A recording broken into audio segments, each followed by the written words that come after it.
A gente veio, nós estamos vindo de um carnaval que nós fomos muito felizes. O clima foi muito bom,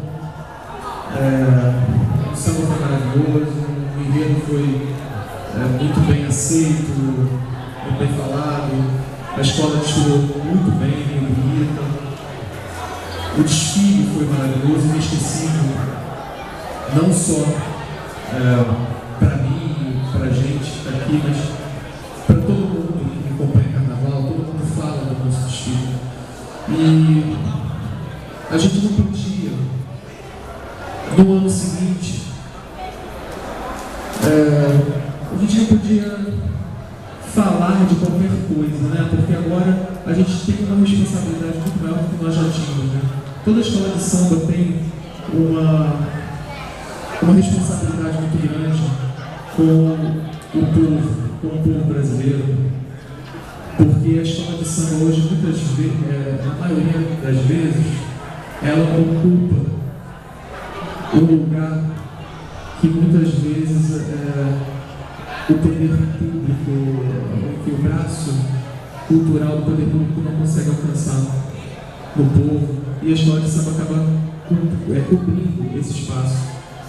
E a escola de samba tem como responsabilidade, tem como função trazer cultura, trazer o saber para a população, para o povo. E o Tuiuti segue firme nessa missão. Já é característica da escola, desde a sua fundação, o seu compromisso com a cultura brasileira. E o nosso Carnaval para 2016, ele segue cumprindo essa missão da nossa escola. Esse ano nós vamos fazer uma viagem para o Ceará. Nós vamos falar de uma das histórias mais pitorescas, das histórias mais exóticas que se tem notícia na história do Brasil e que aconteceu no sertão cearense. O nosso enredo faz uma crítica bem-humorada ao fanatismo religioso.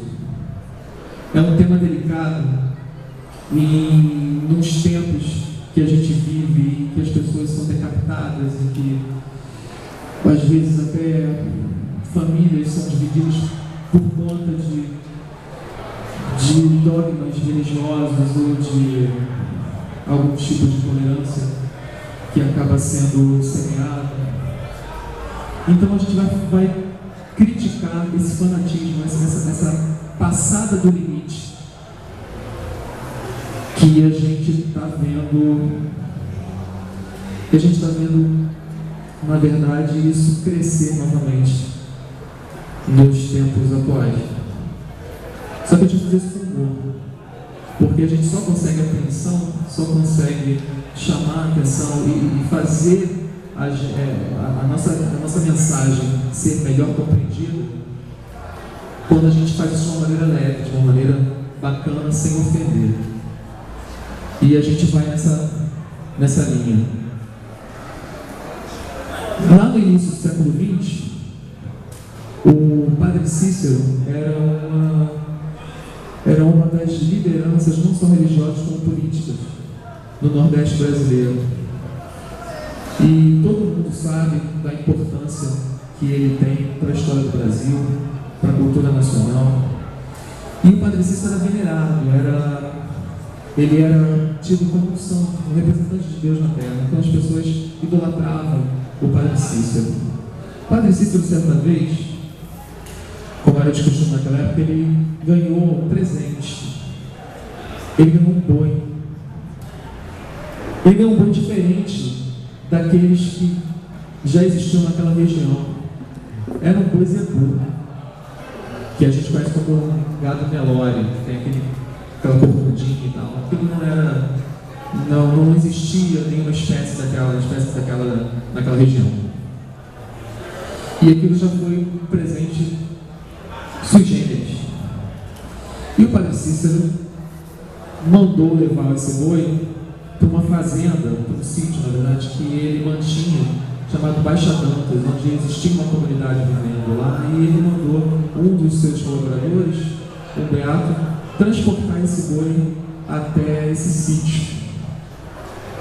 E como era um tempo de seca, o sol danado, estava muito difícil sobreviver naquela quentura, o Beato,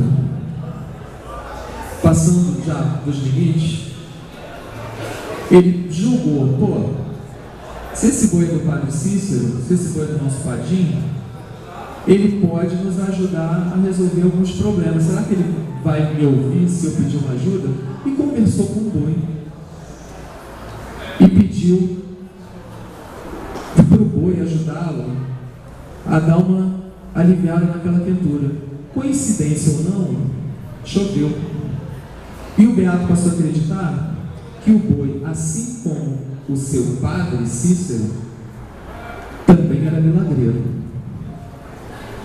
Já deu para imaginar a confusão que isso deu. O boi, a partir daquele momento, foi tratado como santo. O estábulo onde o boi morava foi enfeitado como se fosse um altar. Eles começaram a tratar o boi como se fosse um santo. Então eles enfeitavam o boi, eles davam papinhos para o boi, o boi era venerado, o boi vinha gente de outras cidades vizinhas fazer romaria para o boi, e era uma confusão, o que eles chamam aqui no nosso evento de quiprocó, foi um furdunço. O furdunço foi tão grande que o boi foi conhecido naquela época como Boiapes do sertão. Boiapes é um boi egípcio, uma divindade egípcia, que era um deus. Então, tamanha a fé que as pessoas tinham no boi. As pessoas chegavam para o boi, falavam com o boi, perguntavam, o boi balançava os chifres, acreditavam que era positivo, que era negativo, começaram a levar a vida baseada no que o boi dizia, porque para eles o boi estava se comunicando. Quer dizer, o boi virou um santo. O boi virou um santo do sertão brasileiro. É claro, eu não preciso dizer que isso incomodou, isso não era uma boa fama. E acabou-se que as autoridades locais decidiram por bem acabar com aquela confusão, e o boi acabou sendo sacrificado. O que ficou pior ainda, porque todo santo precisa ser martirizado. Então, para a população, o boi sendo morto, aí mesmo que ele virou santo, meu irmão. O boi agora foi para o céu, e lá de cima já não precisava nem mais de Padre Cícero para interceder por eles. Então o boi virou um santo daquela população, de fato. Essa história não é mentira. As pessoas veneraram o boi, as pessoas faziam santinhos, faziam pomadas, guentos com raspa dos cascos com chifres. As pessoas passaram do limite, até a baba do boi era passada no corpo para curar ferida. Quer dizer, as pessoas passaram do limite completamente. Isso foi fato, isso não é história, isso não é folclore. Isso foi verdade, e isso inspirou o dramaturgo Dias Gomes a escrever A Revolta dos Beatos, que é um dos textos mais importantes que nós temos no teatro brasileiro. E o boi entrou para a cultura popular. O mestre Vitalino começou a fazer bois de barro baseado na história do Mansinho. Não farei o nome. O nome do boi, eles, por ser um boi muito manso, muito calmo, chamavam de Mansinho. E o boi Mansinho entrou para o folclore brasileiro. É feito até hoje os bonecos, os bois de barro que a gente vê dos ceramistas populares, principalmente do sertão do Ceará, lembram do Mansinho.